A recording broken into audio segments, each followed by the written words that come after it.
Bonjour.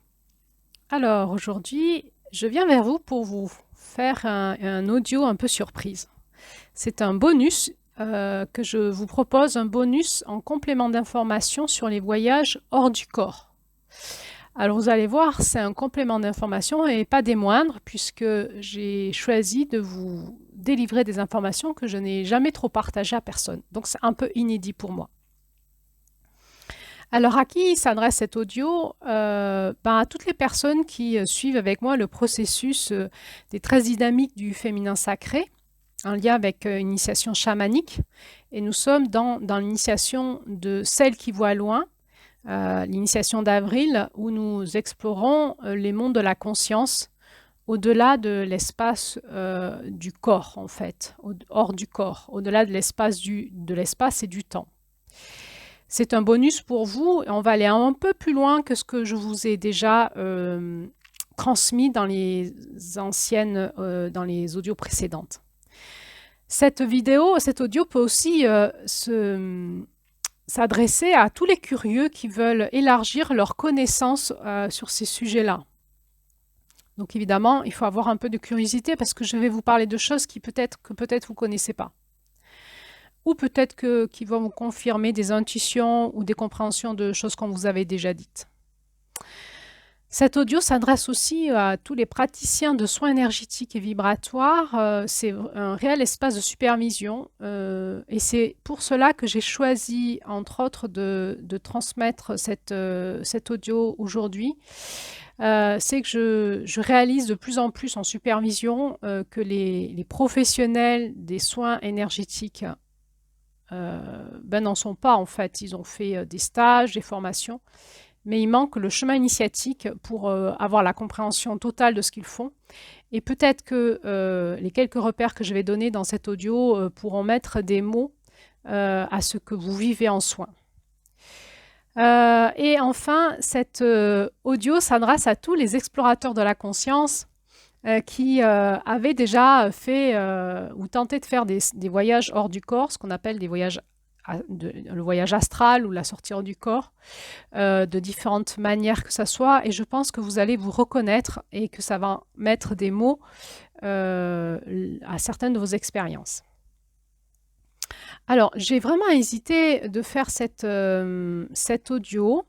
J'en ai senti l'appel et puis voilà, je me suis un peu confrontée à moi-même et je me suis dit pourquoi je la ferais, pourquoi je la ferais pas.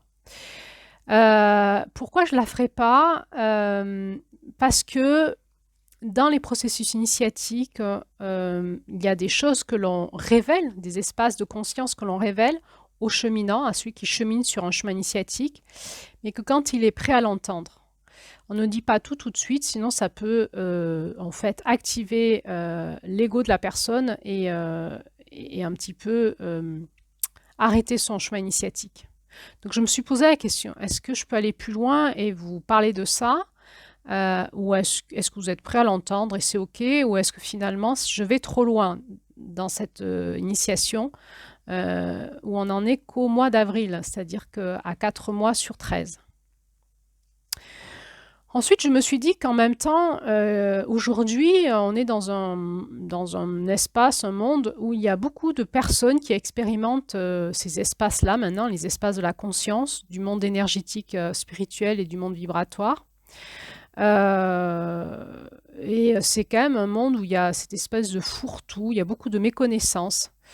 Et je me suis dit qu'il était peut-être bienvenu de remettre mes repères à moi, à ma façon, dans cet espace-là.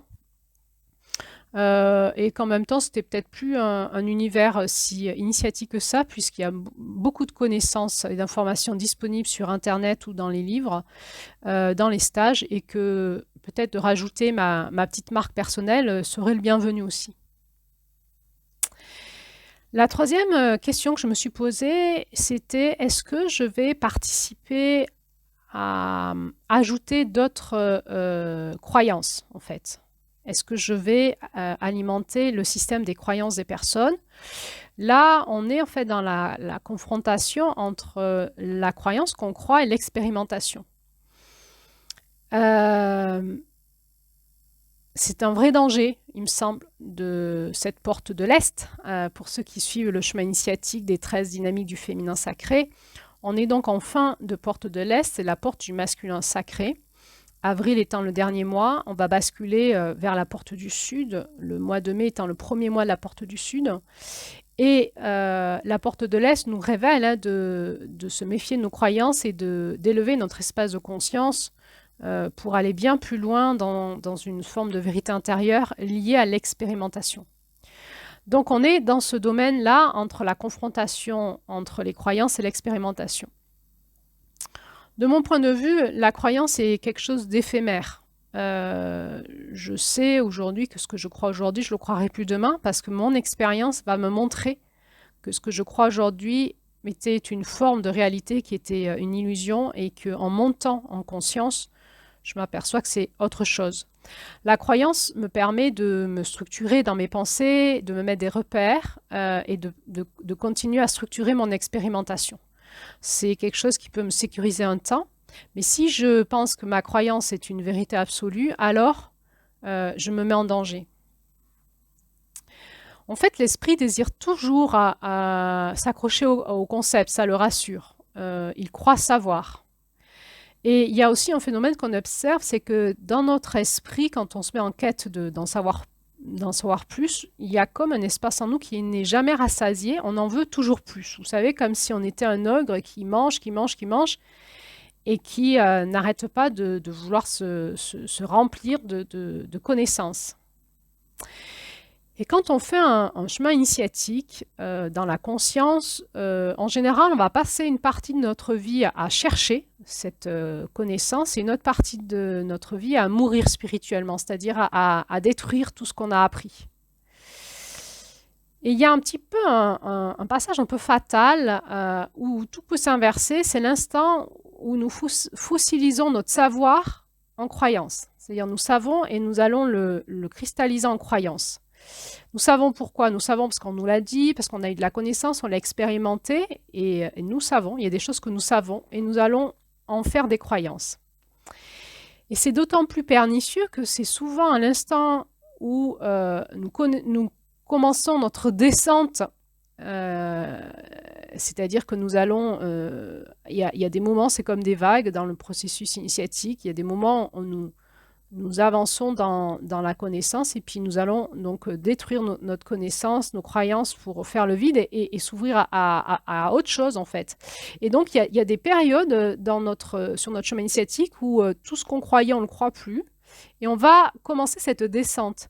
Et là, on a besoin de sécurité et donc on va cristalliser notre connaissance en croyance et on a une sensation, une impression rassurante de faire un pas de plus vers la connaissance, alors qu'en fait on est juste en train de cristalliser quelque chose qu'on aurait besoin de détruire. Donc souvent on a besoin de faire ce vide intérieur, c'est-à-dire de se vider de tous les concepts, de toutes les croyances, de tous les dogmes et de toute idée du divin qu'on se fait pour pouvoir s'ouvrir à plus grand. Voilà, du coup, c'était pour moi la question, est-ce que je vais cristalliser des croyances? Est-ce que je vais activer de la dualité chez les personnes qui m'écoutent? Qui m'a fait poser la question, est-ce que je fais ou pas ces deux audios de bonus? Parce qu'il va y en avoir deux. Finalement, dans cette écoute intérieure, je suis allée un peu checker au fond de moi et je me suis dit, voilà, en fait, je vais faire passer là où moi j'en suis. Je suis certaine que ça va intéresser et aider plusieurs personnes et puis que ceux que ça intéresse pas, ils écouteront pas ou ils laisseront passer. Alors, du coup, je vous propose vraiment d'écouter ce que je vais vous dire avec toute ce regard du discernement de qu'est-ce que je retiens, qu'est-ce que je retiens pas, qu'est-ce qui me parle, qu'est-ce qui me parle pas. Et puis, je vous inviterai à aller fouiller sur Internet à votre tour si ces sujets-là vous questionnent et vous intéressent pour vous faire votre propre opinion en fonction des personnes qui en parlent. Et puis, éventuellement, si vraiment vous sentez appelé d'amorcer ce chemin d'expérimentation à votre façon, là où ça vous appelle. Donc on va toujours chercher l'efficacité dans la pratique pour ne pas compter sur les dogmes pour apporter des réponses, mais plus sur l'expérimentation. Alors, d'où moi je vous parle aujourd'hui? Bah, je vous parle de mon chemin et de mes expériences personnelles depuis que je suis toute petite. Et puis je vous parle aussi de ma recherche en tant que professionnelle. Je suis thérapeute et puis je suis aussi guérisseuse. Et puis j'ai initié aussi des processus chamaniques avec des groupes. Donc j'ai eu toute une quête pendant des années. Et puis je suis aussi une cheminante sur ce chemin spirituel où j'ai eu mes propres réponses, mes propres expériences dans mon chemin initiatique. Et ça continue, c'est toujours pas fini, bien sûr, c'est jamais fini. Et puis, il y a eu aussi toute cette recherche que j'ai pu faire dans des livres, sur la toile, sur cette toile qui est Internet, où j'ai aussi des personnes un peu références pour moi qui m'ont aidé à comprendre ce que j'étais en train de vivre. Alors évidemment, aujourd'hui, on a beaucoup d'informations sur ces sujets-là. Internet nous donne cette possibilité d'avoir accès à une très grande source d'informations. Et puis, il faut faire le tri parce que dans ces informations-là, il y a des choses qui sont plus ou moins euh, justes, on va dire comme ça, et puis d'autres plus ou moins, on va dire, animées par un esprit un peu égotique.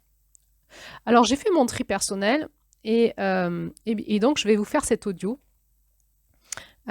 pour vous faire passer là où moi j'en suis aujourd'hui dans ma propre connaissance du monde qui est hors du corps, le monde qui est au-delà, hors du corps. Et donc, je vais vous donner un peu plus d'explications sur qu'est-ce qui se passe dans ce voyage hors du corps. Déjà, vous dire que le voyage hors du corps, on a vu dans les audios précédentes que c'était expérimenté entre autres par les expériences de mort imminente. Les personnes qui sont malades et qui sont en état de mort imminente peuvent vivre des expériences de voyage hors du corps. Mais ça peut être vécu par n'importe qui, finalement qui va être appelé à vivre cette expérience. Et les personnes n'en parlent pas forcément. Alors aujourd'hui, les personnes en parlent un peu plus. Il y a quand même une libération de la parole depuis une dizaine, quinzaine, vingtaine d'années là-dessus. Et donc, qui veut peut parler et se relier à des personnes qui vivent aussi ce genre d'expérience. Ça peut commencer dès l'enfance. Des fois, on ne s'en souvient pas. Parfois, on n'en a pas l'entière lucidité de ce qu'on a vécu. Et des fois, on peut en témoigner, s'interroger, puis finalement s'apercevoir que c'est un phénomène qui peut être maîtrisé. Maîtrisé, c'est-à-dire ça peut être une technique, le voyageur du corps, une technique pour toute personne qui voudrait explorer le monde de la conscience. Aujourd'hui, il existe un institut qui s'appelle l'IAC, l'International Academy de la Conscience au Portugal. Il est au Portugal. Cet institut existe depuis 1995 et ils ont pour mission d'explorer la nature de la conscience. Donc c'est une organisation d'enseignants et de chercheurs qui se sont dédiés à la recherche sur la nature de la conscience. Aujourd'hui, ils ont créé un campus, c'est au Portugal, je crois que c'est à Lisbonne, et ce campus existe depuis 2020 maintenant. Donc, ils font des recherches à travers l'exploration d'expériences humaines exceptionnelles. Et entre autres, ils expérimentent l'expérience du voyage hors du corps. Mais pas que, ils expérimentent la clairvoyance, tout ce qui est de l'ordre de l'expansion de la conscience, des perceptions extrasensorielles, la canalisation. Ils expérimentent aussi donc cette fameuse expérience de mort imminente. Ils explorent qu'est-ce que c'est que la guérison énergétique et les autres expériences psychiques. Ils expérimentent aussi, ils refont de la recherche sur tous les phénomènes, tout ce qui est phénoménal, tout ce qui est en dehors de quelque chose de normal. Et donc, ils font de la recherche et puis ils enseignent aussi des connaissances et des techniques qu'ils acquièrent grâce à leur recherche pour permettre à chacun de chercher sa vérité par lui-même. Donc, ils disent qu'ils veulent donner aux gens les moyens de se réinventer et d'oser créer le monde dont ils rêvent, car la compréhension de la réalité détermine jusqu'où l'on peut aller. Alors, c'est intéressant parce qu'ils proposent, du coup, depuis des années, ils explorent ça, ce qu'ils proposent, c'est quand même, je trouve, des données assez intéressantes en termes de retour d'expérience, de témoignages, de concepts. Hein, et voilà, donc je voulais vous parler de cet IAC qui existait, sur lequel on peut aussi se baser pour essayer de comprendre ce qu'on vit quand on est soit clairvoyant, soit canal, soit quand on fait des soins de guérison, soit quand on fait des voyages hors du corps, ou qu'on expérimente l'expansion de conscience, tout ce qui est les perceptions extrasensorielles, ou quand on vit des phénomènes un peu anormaux. Donc c'est intéressant de se relier à eux. Alors, le phénomène du voyage hors du corps existe depuis la nuit des temps. On retrouve des écrits il y a 2-3 siècles de personnes qui en parlent, et puis il y a eu quelques personnes, un petit peu des personnages avant-gardistes qui sont un peu références clés, qui ont écrit des livres là-dessus, qui ont formé des écoles, qui donnent des cours. Et tout ça, c'est très enrichissant. Il faut trouver les bonnes personnes, évidemment. Et c'est très enrichissant d'aller écouter, lire tout ce que ces personnes ont à dire de leur expérience énorme dans ce domaine-là. Aujourd'hui, moi, j'avais envie de vous parler, parce qu'on est dans la porte de l'Est, d'une notion dont on ne parle pas beaucoup en ces mots-là, mais qui est la notion de la matrice énergétique dans laquelle on est piégé quand on est incarné, quand on est dans le corps, dans la matière, quand on est sur Terre, dans notre corps. Donc cet espace-là, certains parlent de la matrice énergétique. Certains vont parler de la matière éthérique, la matière électromagnétique. Marc O'Brien, qui est une personne avant-gardiste dans le monde du voyage astral, voyage hors du corps, lui, il a beaucoup exploré cette notion-là et il la nomme la matière epsilon. Alors, je vais reprendre cette nomination parce qu'elle me parle tout simplement, la matière epsilon, la matrice, la matière éthérique, la matière électromagnétique. Et donc, j'avais envie de vous expliquer un petit peu ce que c'est. La matière epsilon, ou cette matière éthérique, c'est une petite partie de notre matière physique qui va se transformer en permanence sous l'influence des champs électromagnétiques. Donc, on est soumis à des champs électromagnétiques plus ou moins de manière importante par rapport à là où on se trouve. Et notre corps physique va se transformer sous l'influence de ces champs électromagnétiques en une matière électromagnétique, une matière énergétique, qu'on peut donc appeler de différentes façons. Les astrophysiciens se posent la question sur la notion de matière noire, c'est-à-dire qu'ils observent qu'il y aurait comme une matière invisible qui a une masse et une énergie faibles mais réelles et qui influence finalement le mouvement des astres et des planètes et le mouvement de l'univers. Aujourd'hui, les travaux d'astrophysique semblent nous montrer qu'il y a environ 90% de la matière qui est invisible. Alors, on développe des moyens technologiques pour essayer de la distinguer. Par exemple, il y a l'effet Kirlian aujourd'hui qui existe, mais il n'y a pas que ça, il y a d'autres méthodes. Et l'effet Kirlian, c'est quoi? C'est un moyen de photographier un peu particulière qui donne des clichés qui montrent un halo lumineux autour des objets soumis à une haute tension électrique.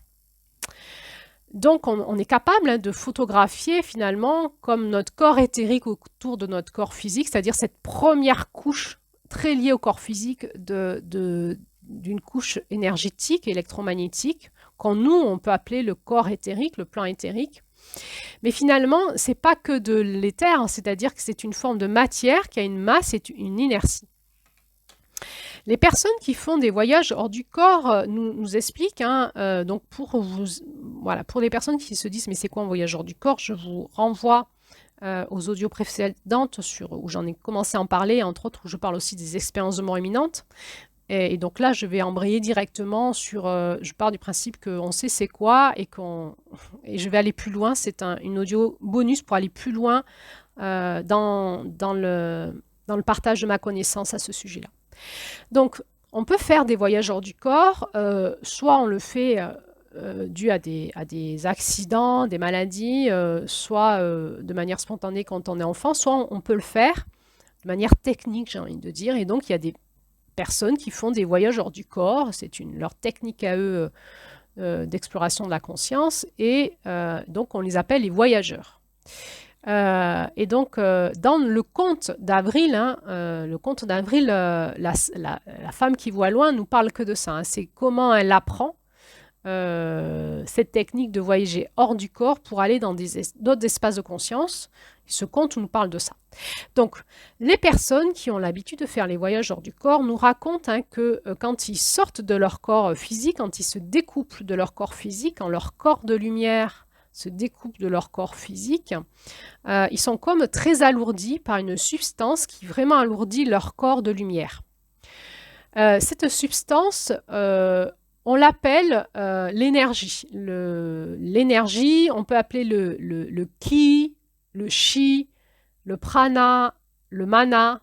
Hein, dans notre conte, elle parle du mana. En fait, c'est l'énergie vitale. C'est une substance qui est collée à notre corps physique. Donc, c'est ce corps physique qui s'est électromagnétisé, on va dire. Et donc, c'est une substance qui irradie une lumière bleutée. Ça a vraiment une réalité tangible, c'est de la matière, c'est comme une colle, donc il y a vraiment une notion de masse et de densité, mais c'est une colle qui est éthérique en fait, qui n'est pas tout à fait de haute fréquence énergétique, qui est un petit peu, c'est du corps physique en élévation de fréquence, et ça commence à être un corps éthérique, mais c'est un vrai corps physique finalement. Et ce corps énergétique, ce corps vital, cette énergie vitale, ce chi, ce prana, ce mana, cette énergie vitale fonctionne comme une colle. Alors, quand on est dans l'espace de l'incarnation, on peut la prendre pour de la lumière. On voit cette émanation un peu bleutée. Mais quand on sort de notre corps physique, ça devient quelque chose de lourd, comme du mastic. Ça crée de l'inertie. Ça colle au corps, ça ralentit, ça alourdit le corps de lumière et ça masque même les perceptions. Par exemple, ça bouge notre vue. C'est une substance qui vraiment nous empêche d'aller plus loin, plus vite et qui empêche l'expansion de conscience. Alors ça, c'est intéressant de se dire que quand on est dans ce corps physique, finalement, notre corps éthérique fonctionne comme quelque chose qui nous encolle, englue et qui nous empêche d'expanser notre conscience et d'y voir clair et d'entendre clair. Et donc pour pouvoir sortir de cet espace-là, il faut sortir de son corps physique et de son corps éthérique pour aller dans des espaces où on a plus de conscience de la réalité, d'autres espaces. Donc si on étudie ce corps éthérique, cette matière epsilon de manière plus pragmatique, vraiment on s'aperçoit que c'est probablement de la matière physique dans un état très particulier. Et que c'est probablement l'impact des champs électromagnétiques qui passent par là, qui mettent notre corps physique dans cet état-là. Donc on peut partir du principe qu'il existe plusieurs états. Il y a l'état solide, l'état liquide, l'état gazeux, l'état plasmatique, et cet état éthérique ou epsilon. Donc c'est, je redis, hein, c'est cette matière physique sous l'influence des champs électromagnétiques qui se met dans cet état-là. Donc on s'aperçoit que cette matière-là, elle permet la jonction entre notre corps physique et notre conscience et notre corps de lumière. Alors ce corps de lumière, on peut l'appeler de différentes façons. Certains l'appellent le corps spirituel, d'autres vont l'appeler le corps astral, les corps énergétiques, vibratoires. On va aussi parler d'aura. Nous, on va parler là de corps de lumière. Il y a le corps physique qui vibre sur des fréquences physiques. Il y a le corps énergétique, un peu cette matière epsilon. Et puis plus on monte en fréquence, plus on va arriver sur le corps de lumière. Là, on est sur des fréquences énergétiques hautes et puis après vibratoires. Donc, cette matière éthérique, là, c'est le système qui nous tient incarnés, qui nous colle littéralement dans le corps biologique. Et quand on regarde dedans ce qu'il y a, on voit cette structure énergétique dans le monde de l'Orient, ils appellent les nadis, hein, les réseaux d'acupuncture. Et en fait, on va retrouver, quand on est en voyage astral, on va retrouver cette même structure énergétique dans ce corps de lumière, ces nadis, ces points d'acupuncture. Et on va voir que ces deux systèmes, en fait, sont reliés par une espèce de sorte de corde d'argent qui relie le voyageur qui est parti hors de son corps physique à son corps physique et qui lui permet de revenir instantanément dans le corps physique si besoin. Donc, quand les personnes font des voyages hors du corps, il y a comme cette corde d'argent qui sort derrière leur nuque quand elles sont découplées de leur corps physique. Et plus ils sont loin de leur corps physique, moins cette corde d'argent est visible. Mais elle émet comme une petite radiation rose rougeâtre derrière la nuque. Alors visible pour qui? Pas pour les gens incarnés, on voit rien. Encore une fois, on a comme les yeux bouchés. Hein. Pour les personnes qui font des voyages de corps, des voyages hors du corps, ils peuvent rencontrer d'autres voyageurs et ils voient en fait soit la corde d'argent ou soit ils voient cette petite irradiation derrière la nuque qui a un petit peu de radiation un peu rouge, rose rougeâtre. Donc on peut observer qu'il semble exister un seul système finalement unique, qui est ce corps physique relié au corps de lumière par une corde d'argent. Et donc il y a un système énergétique qui est dans le corps éthérique qu'on appelle les nadis. Donc cette matière epsilon, c'est donc une espèce de système d'incarnation qui fait lien entre ces deux états, l'état biologique et l'état hors biologique qui nous amène dans les corps supérieurs, dans les mondes supérieurs. Plus cette matière epsilon elle est chargée, plus elle est épaisse et bleue en fait. Et plus elle nous plombe et elle alourdit notre conscience. Donc finalement, c'est quoi faire un soin énergétique? Quand vous allez faire un massage énergétique, un soin énergétique, c'est un énergéticien, c'est aller racler, faire des balayages et racler cette matière éthérique, cette colle, pour dégager de cet espace du corps physique de la personne tout ce qui la plombe, pour lui permettre que son énergie vitale recircule mieux dans cette matière-là, dans son corps physique, et pour lui permettre d'avoir une meilleure conscience de ce qu'elle vit.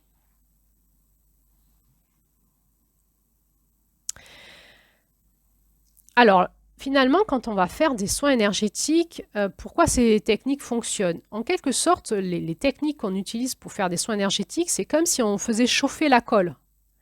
On fait monter en vibration le corps physique par nos soins. Et aussi, on va faire ces balayages, on va racler. Mais on ne racle pas tout de suite, dans le principe, on racle à la fin du soin. On fait comme monter le corps physique de la personne en vibration. Et c'est comme si on allait faire chauffer cette colle, qui va la rendre un peu plus, on va dire, liquide. Là, c'est vraiment une image. Hein. Ça va la rendre plus éthérique, plus énergétique. Et on va pouvoir la racler et la libérer. Souvent, on fait des passes. On fait des passes et avec notre main, on lance sur le sol. Hein, et on dit il faut envoyer ça dans la terre, bien loin dans la terre. Hein. Donc, il y a comme une matière, d'ailleurs, on le sent quand on fait des soins énergétiques. Hein, cette matière, on la sent, c'est chargé. Et on s'en dégage de nos mains vers le sol.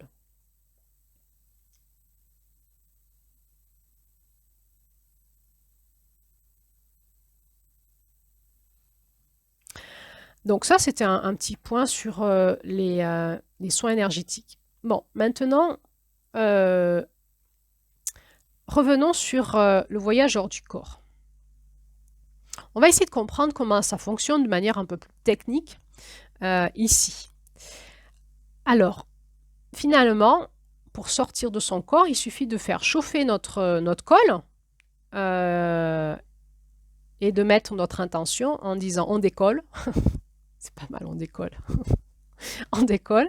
Et notre corps de lumière, donc, hop, va se découpler de notre corps physique par cette colle qui va chauffer, qui va donc se lâcher comme un chewing-gum, en fait, hein, un chewing-gum mou où on va pouvoir décoller.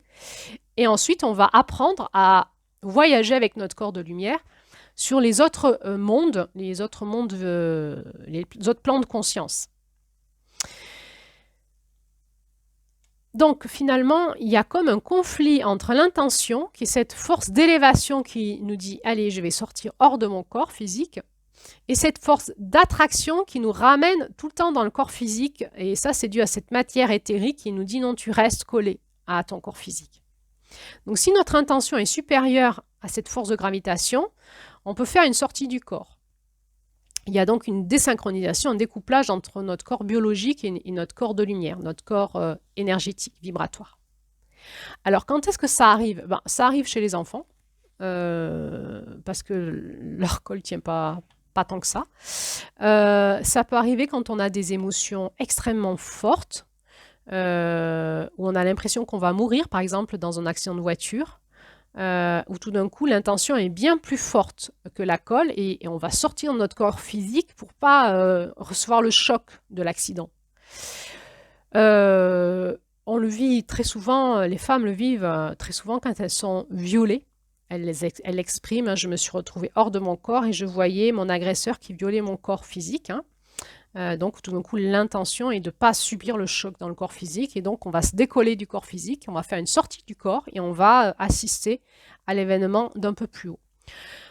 On a vu, hein, les expériences de mort imminente nous le racontent, hein, quand ils sont dans cette maladie ou soumis à certaines expériences physiques ou avec certaines drogues, où tout d'un coup cette colle va être moins forte, ils peuvent sortir de leur corps.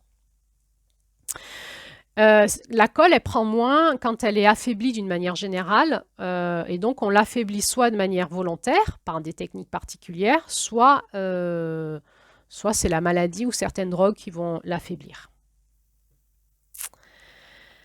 Alors, maintenant, il y a souvent, aujourd'hui, dans le monde de l'exploration de la conscience, on va dire quelques petits conflits. Est-ce qu'on fait vraiment des voyages hors du corps ou pas? Entre autres, le conflit, il est en lien avec le monde du rêve, les rêves éveillés, les rêves lucides, les rêves chamaniques. Est-ce que ce sont vraiment des sorties du corps ou pas? Alors, c'est cette question-là que dans ce bonus, je me permets de me la poser avec vous. Donc, première bonus, qu'est-ce que c'est que la matière epsilon, cette colle? Comment fonctionnent les soins énergétiques? Et comment on fait pour sortir de son corps? Évidemment, je ne vous invite pas à le faire tout seul. Je ne vous donne pas un mode d'emploi là, je vous donne juste de la connaissance sur ce qui se passe pour certaines personnes. Et aussi, si vous êtes soignant, il peut y avoir des patients qui vous racontent des choses qu'ils vivent pour que vous soyez informés que ça puisse exister. Ou si vous êtes parent, que vos enfants vous en informent, ou vos amis, vos entourages proches, etc. C'est plus de la connaissance que je vous fais passer qu'un mode d'emploi. Bon, maintenant, deuxième bonus, qu'est-ce que c'est que ce monde du rêve? Ce monde du rêve, quand on dort, vous savez, parfois des personnes vous disent quand on dort, on sort de son corps. On va dans le monde astral. Est-ce que c'est vrai, est-ce que c'est pas vrai? Qu'est-ce qui fait qu'on a des insomnies? Qu'est-ce qui fait qu'on dort mal, qu'on a des cauchemars à répétition? Que quand on dort, on peut avoir des rêves agités? Et puis, qu'est-ce qui se passe quand on fait de l'hypnose ou du rêve éveillé ou du rêve lucide ou des voyages chamaniques, du rêve chamanique aussi? Est-ce qu'on est hors du corps ou pas? Donc, on a vu qu'on peut, en chauffant cette matière, on peut décoller de notre corps physique. Mais en fait, ce monde éthérique, ce monde epsilon, c'est la première couche au niveau des couches des mondes qui existent, qui est très proche du corps physique. Donc il y a le monde physique, hein, de la matière que vous touchez, et puis il y a le monde éthérique qui est juste de l'autre côté, qui est son versant énergétique direct. Et ce monde énergétique, on peut l'explorer. Alors comment on fait pour l'explorer? Le monde physique, on touche, hein, on marche, on touche, on regarde, on sent, on hume, on mange, on explore le monde physique. Et comment on fait pour explorer le monde éthérique? Eh bien, on va voyager dans l'espace éthérique avec notre corps de conscience en fait.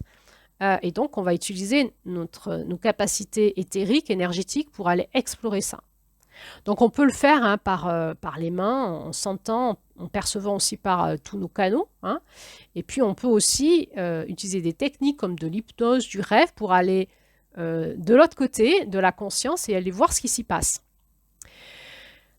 Qu'est-ce qui se passe quand on fait ces expériences de méditation, de rêve, ces techniques de voyage chamanique? Qu'est-ce qui se passe? On va faire chauffer la colle et tout simplement, on va un petit peu se décoller de notre réalité physique pour aller voir ce qui se passe de l'autre côté. Alors, on peut se décoller un peu, moyennement et beaucoup. Il va y avoir comme ça des gradations dans ce monde epsilon, dans ce monde de la matière, où on va aller voyager plus ou moins dans quelque chose d'obscur, un magma comme ça, de densité. Et plus on va s'élever vibratoirement, plus à un moment on va dépasser ce monde-là et on va rentrer dans le monde de la vibration. Donc, si on se décolle pas beaucoup de notre corps physique, on va être dans cet état un petit peu comme un chewing-gum avec plein de filaments. On est relié à notre corps physique par plein de filaments. Et on peut avoir à un moment cette double perception qui est à la fois qu'on sent notre corps physique et on a aussi la vision de notre corps de lumière.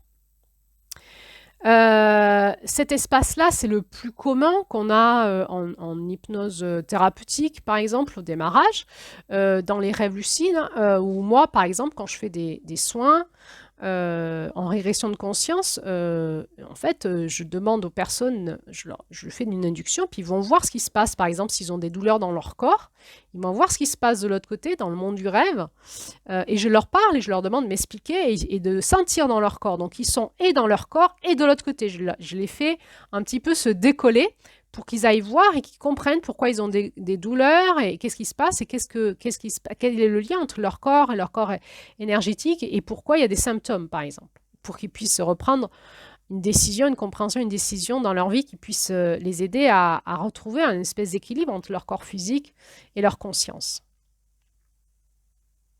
Donc finalement, on peut voir qu'on n'est pas enfermé dans ce corps physique, comme dans une prison. On est juste collé dedans, de manière extrêmement complexe, et on peut s'en décoller. On peut s'en décoller plus ou moins, de manière plus ou moins forte, et les voyageurs hors du corps, on va dire ceux qui savent s'en décoller vraiment fort, ils vous disent que le rêve chamanique ou le rêve éveillé ou les rêves lucides, c'est vraiment autre chose que le voyage hors du corps. C'est vraiment deux expériences totalement différentes. Quand on voyage hors du corps,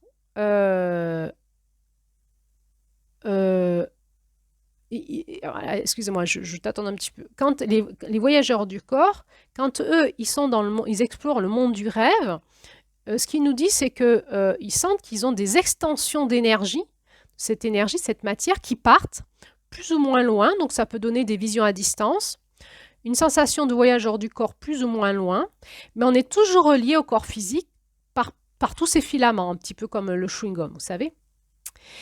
Et ça peut donner un facteur de confusion, c'est-à-dire qu'en vivant cette extension du corps énergétique, on l'étire, on est toujours relié à notre corps physique, certaines personnes peuvent aller même très loin, avoir vraiment des visions à distance. Les gens disent qu'ils ont fait une sortie hors du corps. Alors, c'est juste une extension de conscience. C'est des personnes qui ont des champs d'énergie fluides et qui vont être capables de développer des perceptions extra-physiques, comme de la clairvoyance, sans se délocaliser de leur corps. C'est-à-dire, ils sont dans leur corps et ils peuvent parler de là et voir à distance. Donc, ils sont capables de faire comme une projection de leur matière énergétique qui exporte leur perception. Et en même temps, ils sont dans leur corps. C'est dans cet espace-là que l'on est quand on fait des soins énergétiques ou vibratoires. C'est dans cet espace-là que sont les médiums. Donc, on est dans notre corps et en même temps, on a des perceptions, on va dire extra-lucides, en dehors du corps, mais on n'est pas délocalisé. Il y a une extension de notre corps énergétique et du coup de nos corps vibratoires. On peut se délocaliser même très loin. Moi, je fais des soins à distance par téléphone, par exemple. Je peux me localiser chez la personne qui est en soins avec moi. Elle peut être au Chili, ça m'est déjà arrivé. Hein. Je suis instantanément à côté d'elle, en elle, et je peux sentir ce qui se passe dans son corps physique avec mes corps énergétiques, et je fais le soin. Mais c'est pas pour ça que je suis en voyage hors du corps, je suis bien dans mon cabinet en train de parler, d'être dans l'action, de faire le soin. Donc on est capable de se délocaliser très très loin tout en restant connecté au corps physique. Dans les rêves lucides, on peut appeler aussi les rêves chamaniques, hein, comme on voit souvent dans ces contes, il y a des rêves chamaniques, il y a plusieurs niveaux de lucidité. Voilà, et là j'avais envie de vous donner cet autre bonus. Quels sont nos niveaux de lucidité quand on fait des rêves chamaniques ou des rêves lucides? Ou des rêves, tout simplement, quand on dort la nuit. Alors, premier niveau de lucidité, dans le rêve, je suis dans le rêve et je ne me rends pas compte. Je dors, je suis dans le rêve, et on va voir que le rêve, c'est cette matière epsilon qui donne le rêve. Donc je suis dans cette matière epsilon, c'est-à-dire je me décolle de mon corps physique avec ma conscience et je suis dans le monde du rêve, sauf que je suis toujours lié à mon corps par mes filaments, plus ou moins collés. Donc premier niveau, je suis dans le rêve et je ne me rends pas compte. Je rêve. Deuxième niveau de lucidité, je suis dans le rêve, je m'en rends compte et je laisse défiler le rêve. Je laisse défiler les images, j'essaye de comprendre l'histoire, qu'est-ce qui se joue, qu'est-ce que ça raconte. Troisième niveau de lucidité, je suis dans le rêve, je m'en rends compte et je vais vouloir participer et influencer l'histoire. C'est là où on est quand on fait des rêves chamaniques. On vous enseigne à partir dans le monde du rêve et avoir un pouvoir d'action dans le rêve et pour pouvoir réparer les espaces de vous qui sont cassés, pour pouvoir libérer ou pouvoir récupérer de la conscience sur des difficultés que vous avez. Donc le rêve chamanique, il est dans ce troisième niveau de lucidité. Je pars dans le rêve, dans le monde du rêve, je m'en rends compte, je vais y participer et influencer l'histoire et je vais décider dans mon libre arbitre comment l'histoire va se dérouler, va se finir. Je vais être un acteur actif dans le rêve. Quatrième niveau de lucidité, je suis dans le rêve, je m'en rends compte et je vais me laisser guider, je vais écouter et dans cet espace-là, je vais rencontrer le monde des guidances, c'est-à-dire des êtres qui sont de l'autre côté, des êtres vibratoires, des êtres éthériques qui sont de l'autre côté et auxquels je vais me relier et qui vont me guider pour m'amener ailleurs. Et dans les rêves chamaniques, on vous apprend aussi à faire ça à un certain niveau d'expérience. Finalement, les voyageurs, ceux qui font des voyageurs du corps, ils disent que quand ils rencontrent dans des autres espaces des dormeurs, en fait, ils voient comme des bulles de réalité autour du dormeur. C'est-à-dire que la personne qui dort, ça fait une conscience qui est dans cet espace-là de ce monde-là, qui est entourée comme d'une bulle autour d'elle. Et cette bulle, c'est sa matière epsilon à elle. C'est-à-dire que notre vision de la réalité où on en est aujourd'hui, nos croyances, nos affections, nos expériences, nos souvenirs, créent cette matière epsilon dans le monde du mental, dans le monde de la conscience, des croyances. Ça crée comme cette colle autour de nous, dans cet univers de la conscience. Et quand on rêve la nuit, on rentre dans notre colle, dans notre espace qu'on s'est collé à nous, cette espèce de notre bulle, et on l'explore en dormant. Probablement que les rêves nous aident à participer à notre élévation de conscience, parce que le but de tout ça étant probablement de faire du tri et de garder ce qu'on veut garder et de lâcher ce qu'on veut lâcher, donc d'avoir un autre système de vision et de croyance. Vous savez, souvent on dit la nuit porte conseil, attends demain pour prendre une décision. C'est ça, il se passe des choses la nuit. Le monde de la nuit, il se passe beaucoup de choses dans le monde de la conscience, quand notre corps dort, notre corps physique dort.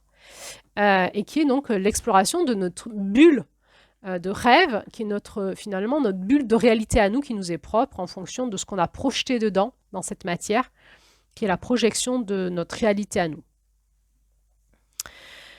Pour pouvoir faire un voyageur du corps, il faut sortir de cette bulle.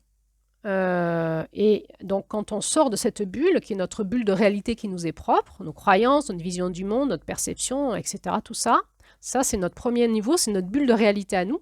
Et quand on sort de cette bulle de réalité, on va tomber dans ce monde, cette première strate qui est le monde de la matière epsilon, et on va continuer à voyager dans le monde du rêve. C'est comme si on était dans un océan de rêve. Et là, dans cette matière-là, on peut s'inspirer, on est dans l'inconscient collectif, on est dans le rêve du monde, de la Terre, des humains et de la Terre.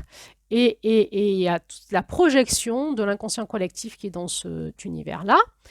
Et donc, on peut l'explorer, y rester dedans et l'explorer à souhait. Donc, ça peut être source d'inspiration, de créativité, de compréhension, de guérison, de décision. On peut aller voir d'autres consciences, d'autres personnes. Et il y a plein de choses à faire dans ce monde-là. Et ensuite, en fait, à un moment, on va peut-être sortir de cette matière epsilon et rentrer dans le monde de la conscience. Parce qu'on se rappelle, la matière epsilon, elle bouche, elle colle, elle nous alourdit, elle nous empêche d'y voir clair et d'avoir cette claire conscience. Et donc, à un moment, on va sortir de cette matière epsilon et on va rentrer dans ces fréquences du monde de la conscience, qui sont des fréquences de lumière, plus des fréquences vibratoires. Donc c'est comme si on laissait notre personnalité terrestre dans le monde biologique, qu'on laissait notre personnalité émotionnelle et nos croyances dans le monde énergétique, et qu'on va acquérir la capacité d'aller à la rencontre de notre personnalité spirituelle, de lumière, notre personnalité avec un grand P, dans ces voyageurs du corps pour décoller et aller dans ces espaces de lumière. Et dans ces espaces-là, on va acquérir de la conscience, comprendre ce qu'on vit sur plusieurs plans. On va aussi retrouver la mémoire de qui on est, notre flocon de neige, notre fameux flocon de neige de février, vous savez. Et quand on re-rentre dans le monde du rêve, de nouveau, on est comme collé dans le monde de l'oubli. Donc quand on sort du rêve, on sort de cette matrice qui nous contraint à l'absence de mémoire. Donc il y a ce monde epsilon, cette matrice, c'est une matrice où on est dans l'oubli, où on n'y voit pas clair, on est alourdi, et ça c'est le monde de nos croyances, de nos émotions, de notre perception de la réalité, qui est une perception illusoire, erronée, qui est que dans le chamanisme on appelle le monde de l'illusion, le grand miroir fumant, et quand on sort de ça, on rentre dans le monde de la conscience. Alors, voilà, le conte d'Avril, c'est de ça dont il nous parle, de cette capacité qu'on aurait de sortir de ce monde-là pour aller passer cette faille, cette porte d'or, et pour aller retrouver ce monde de la conscience, ce monde de la lumière. Alors maintenant, est-ce qu'on est tous appelés à se faire des voyages hors du corps? On en fait quand on dort, hein, on va être tous appelés à, en tout cas, explorer notre monde du rêve, nos croyances, notre matrice, notre perception de la réalité. Quand on fait des grands débats avec les autres, en fait, on fait confronter nos matrices, nos bulles de réalité, et puis ça peut faire des disputes. Donc on peut prendre de la distance par rapport à ce qu'on vit, et plutôt essayer d'échanger notre conscience sur d'autres niveaux. Donc ça peut être intéressant. Maintenant, il y a certaines personnes qui vont soit être obligées de le faire par rapport à des maladies, des traumatismes, comme on a vu dans ce conte, et ça a été mon cas aussi, où j'étais obligée de m'y mettre pour guérir d'une maladie grave, et puis aussi par rapport aux expériences que j'ai vécues petite fille, qui m'a amenée à faire ce métier derrière, tout un chemin initiatique que finalement je n'ai pas choisi consciemment, mais que la vie m'a poussée à prendre pour guérir, et j'ai dû sortir du monde de mes croyances pour m'ouvrir à ce monde, non sans peur. J'avais vraiment peur de me faire happer dans des trucs difficiles. Donc certains vont se mettre en route parce qu'ils n'ont pas le choix. D'autres, c'est là depuis qu'ils sont tout petits, et à un moment, en tant qu'adultes, ils entendent parler de gens qui ont les mêmes perceptions qu'eux, et ils n'en parlaient pas parce que dans leur famille, c'était pas le cas, et c'était pas nommable. Et donc ils vont se mettre à côtoyer des personnes qui sont comme eux, et donc à côtoyer, donc ça peut être soit des personnes qui vont côtoyer des groupes qui prennent des plantes psychotropes. Certains jeunes vont faire des expériences avec de la drogue de synthèse. On peut aller dans des stages, faire des expériences avec des personnes qu'on pense adaptées pour nous accompagner, qui le sont plus ou moins en réalité. Voilà, mais on fait notre expérience. Alors, qu'en est-il des plantes psychotropes? C'est très à la mode actuellement dans le monde du développement spirituel, de faire des stages, de prendre des plantes psychotropes et d'aller vivre des expériences un peu paranormales dans la conscience. En fait, ce que nous disent les voyageurs hors du corps, ceux qui semblent s'y connaître à force d'expérimenter, c'est que les plantes psychotropes ne nous font pas quitter le monde de la matière éthérique, du monde epsilon. C'est vrai qu'on peut vivre des expériences intéressantes avec ces plantes, enrichissantes, mais on va rester dans l'univers bioénergétique. Et c'est cet univers éthérique de cette matrice. Et en fait, la plante va nous amener dans son monde à elle, dans cet univers-là. On rentre dans l'univers, dans la bulle de réalité de la plante. Elle va nous faire vivre des expériences dans sa bulle de réalité à elle. Et donc, on va comprendre, avec la médecine de la plante, d'autres choses qu'on n'aurait pas compris tout seul. Voilà, donc c'est une expérience, mais une expérience qui probablement ne nous fait pas sortir de la matrice, ne nous amène pas dans le monde de la conscience. Qu'en est-il des drogues de synthèse? Je pense en particulier à la DMT qui a fait fureur chez les jeunes adultes, les personnes qui font des rêves parties, etc., ou entre amis qui s'adonnent à des expériences avec des drogues pour faire des expériences psychédéliques. Ben, c'est pareil. C'est pareil, sauf que souvent ils ne le font pas dans un univers où il y a quelqu'un qui les protège énergétiquement et vibratoirement et qui peuvent faire des expériences avec la drogue pas sympa du tout. Puisqu'ils vont voyager dans ce monde Epsilon et on va voir que c'est un monde où il y a énormément d'entités négatives. Il ne faut pas y aller comme ça, on est protégé par notre corps physique. Et on ne va pas dans cette réalité-là sans savoir se protéger, voilà. Ou être protégé par quelqu'un qui anime un stage, par exemple, qui est responsable de la protection. Et donc, les personnes qui font des expériences sous drogue peuvent se faire happer par des parasites, même par des puissances bien plus puissantes, et se retrouver sur d'autres espaces avec d'autres intelligences extraterrestres, entre autres, et faire des expériences qui sont assez délétères pour elles, finalement. Donc, mon point de vue, c'est que faites vos expériences si vous voulez, mais attention. Et moi, je traite et j'ai aussi eu dans mon entourage des personnes qui ont fait comme ça plein d'expériences avec des drogues et qui ont fait des expériences en bas astral et qui se sont retrouvés coincés dedans et qui n'ont pas pu s'en sortir. Et donc, on les retrouve en soins énergétiques pendant des années où on passe du temps à essayer de décoller des parasites ou des entités qui sont plus puissantes que nous, qui les ont happés dans des espaces et ils sont tout cassés. Donc, après, c'est l'enfer. Hein, donc voilà, faites attention à ce que vous faites si vous aimez parfois prendre des champignons aussi, ou sans être dans des espaces où vous êtes protégé, faites attention. Voilà, c'est la seule chose que je peux dire ici. Je m'adresse aussi évidemment aux adolescents, aux jeunes adultes. En fait, ce qu'on sait, c'est que si on veut acquérir la maîtrise du voyageur du corps, c'est zéro drogue. Donc zéro drogue, on va apprendre à maîtriser notre énergie. On n'a pas besoin de drogue pour ça, on va avoir des techniques particulières, on va savoir le faire. Et puis on va aussi ensuite apprendre à sortir du monde du rêve, donc de la projection mentale, la nôtre et celle de l'inconscient collectif. Et donc on va apprendre la maîtrise de notre corps de lumière et donc de notre conscience finalement. Donc on va rentrer dans le monde de l'intention. On se rend compte que c'est l'intention qui va nous aider à aller là où on veut et que toute la structure finalement de la création est faite sur l'intention. Donc on va apprendre à maîtriser notre intention. Alors, nouveau bonus, quelles sont les caractéristiques d'un voyage hors du corps maintenant? Admettons que nous sachions faire les voyages hors du corps vraiment. Ce n'est plus des voyages dans le monde du rêve, mais on sait aller en dehors du monde du rêve, sans drogue, et en utilisant notre énergie. Donc il y a vraiment des caractéristiques que l'on retrouve chez chaque expérienceur, chaque voyageur. Et là, c'est un recueil d'expériences. Voilà. Donc qu'est-ce qu'il raconte? Il raconte que d'abord, ça démarre par un découplage avec leur corps physique. Il y a quelque chose, donc soit une intention et une maîtrise, soit ça se fait malgré eux, et il va y avoir un découplage, et ils vont se retrouver dans leur corps de lumière, qu'on pourrait éventuellement appeler leur âme. Hein. C'est un autre corps, c'est le corps énergétique et vibratoire, un corps de lumière. Ce corps de lumière, il a une forme, il a la même forme que leur corps physique, c'est le même en corps de lumière. Et dans cet espace-là, quand ils se découplent, ils peuvent toucher leurs mains, leur corps de lumière, ils peuvent le toucher. Dans cet espace-là, c'est comme de la lumière solide.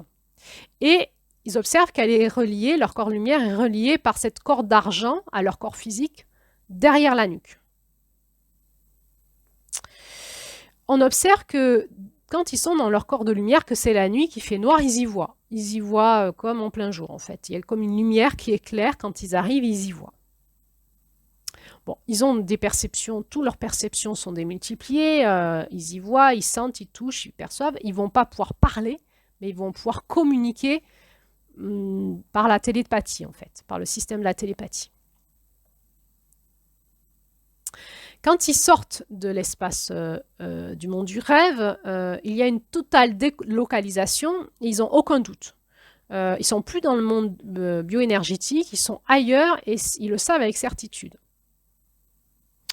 Ils savent qu'ils peuvent rester dans ce monde énergétique, c'est-à-dire dans le monde du rêve, que dans ce monde-là, il y a des sensations qui sont très proches du monde physique.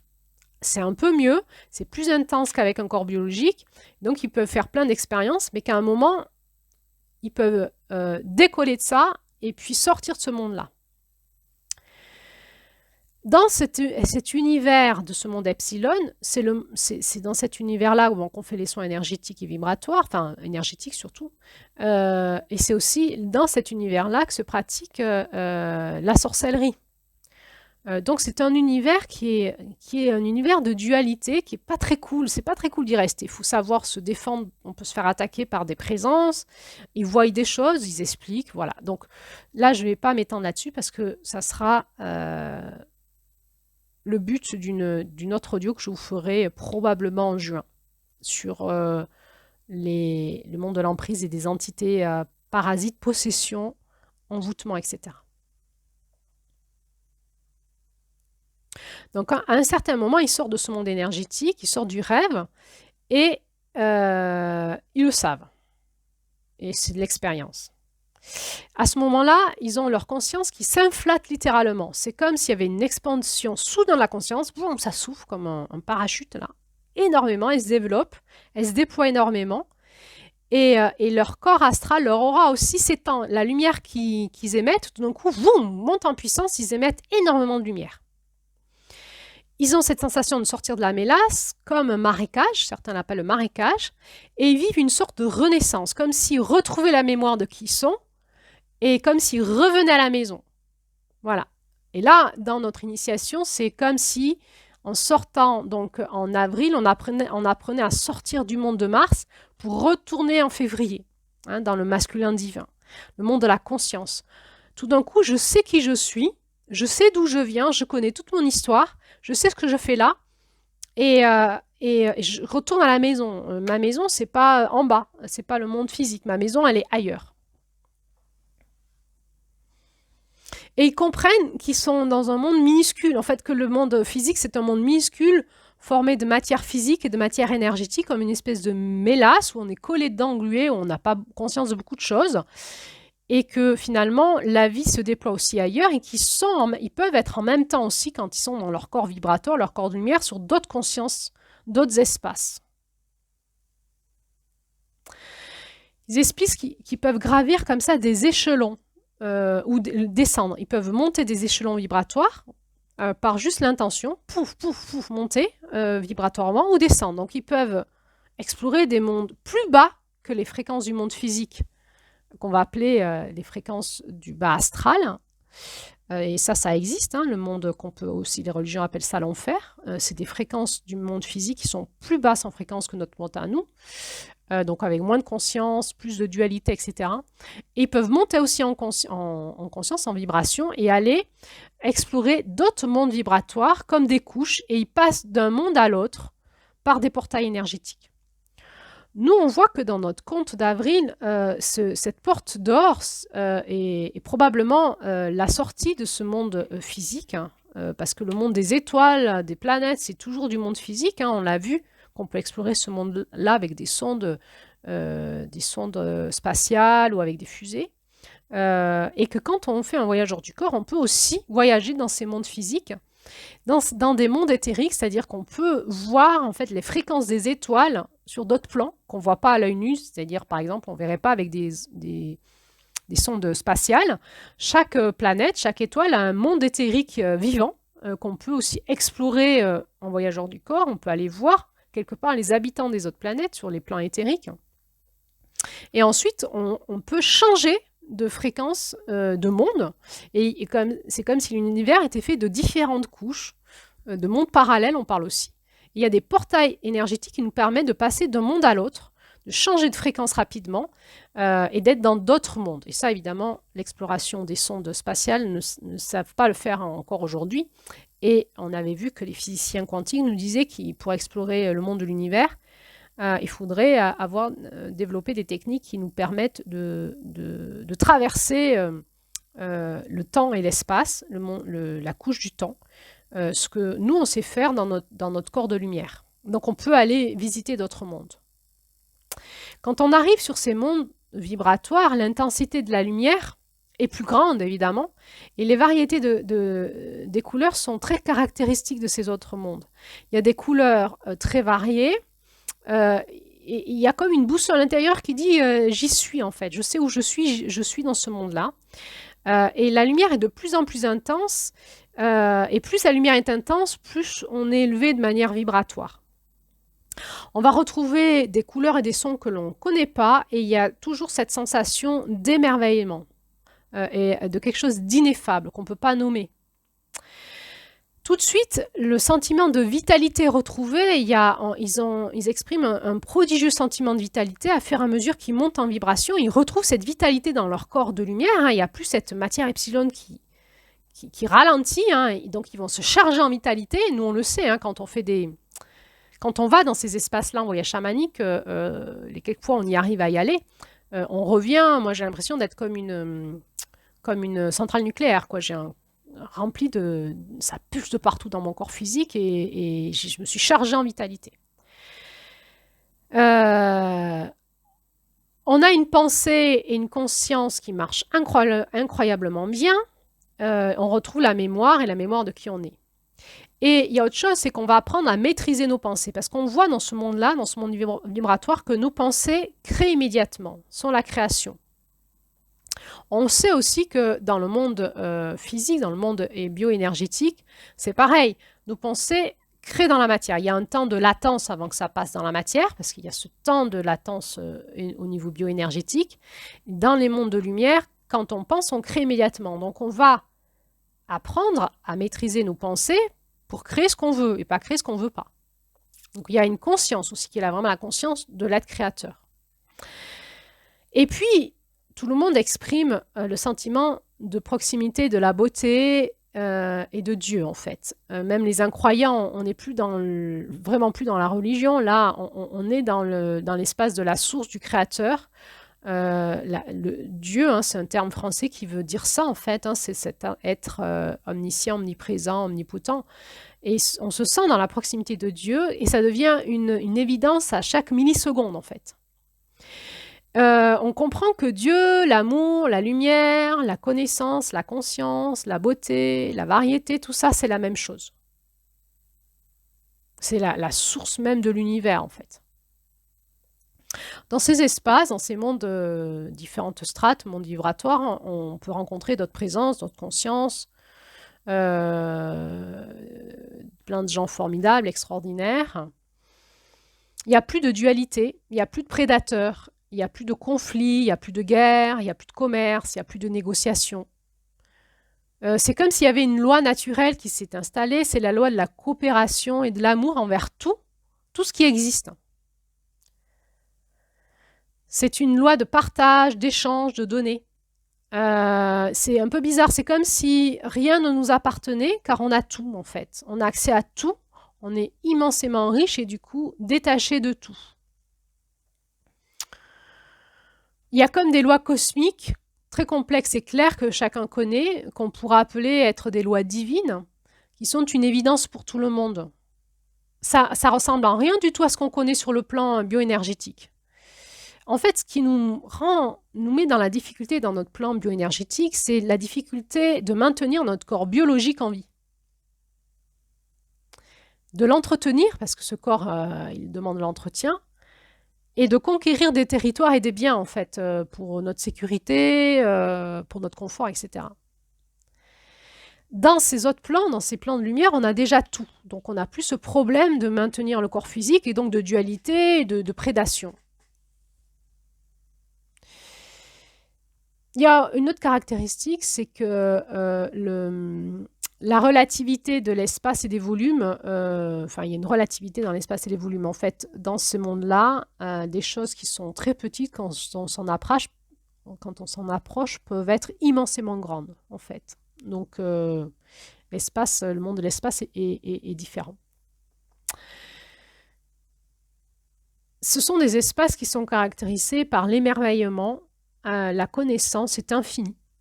Il y a des espaces d'exploration divers et variés tout le temps et on s'ennuie jamais. Il y a beaucoup de joie, d'amour, c'est un espace d'émerveillement, on s'ennuie jamais, c'est infini.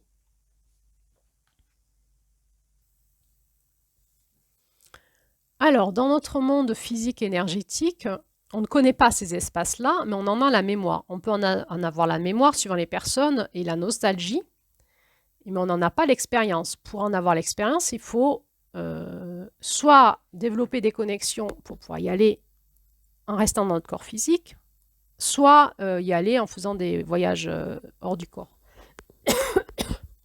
Par contre, en revenant, on peut télécharger ces informations, comme télécharger ces informations dans notre corps physique, et engrammer dans la matière de la connaissance, de l'expérience, dans notre corps physique, dans notre corps biologique, dans nos gènes, et participer comme ça à l'expansion de conscience de l'humanité.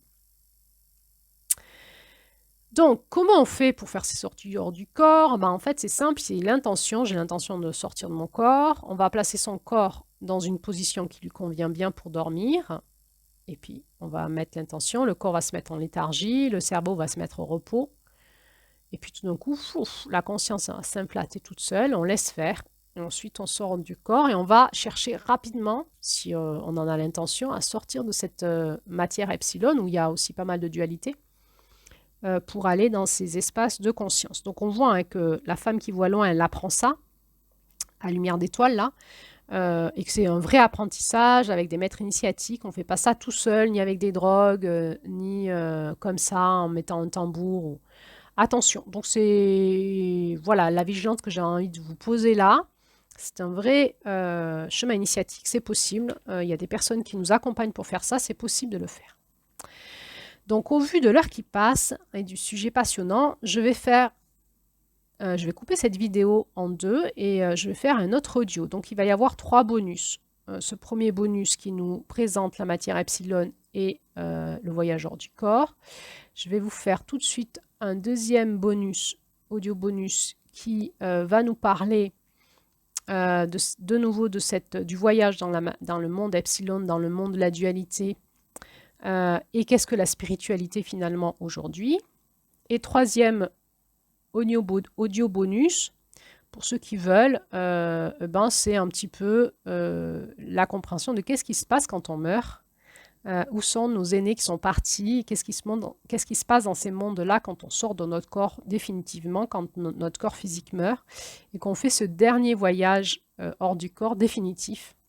Évidemment, toujours avec les mêmes précautions en termes de croyances, dogmes, et c'est juste que je vous ferai passer là ma connaissance en termes de guérisseuse et d'accompagnatrice à la mort, en fait, et de passeuse d'âme.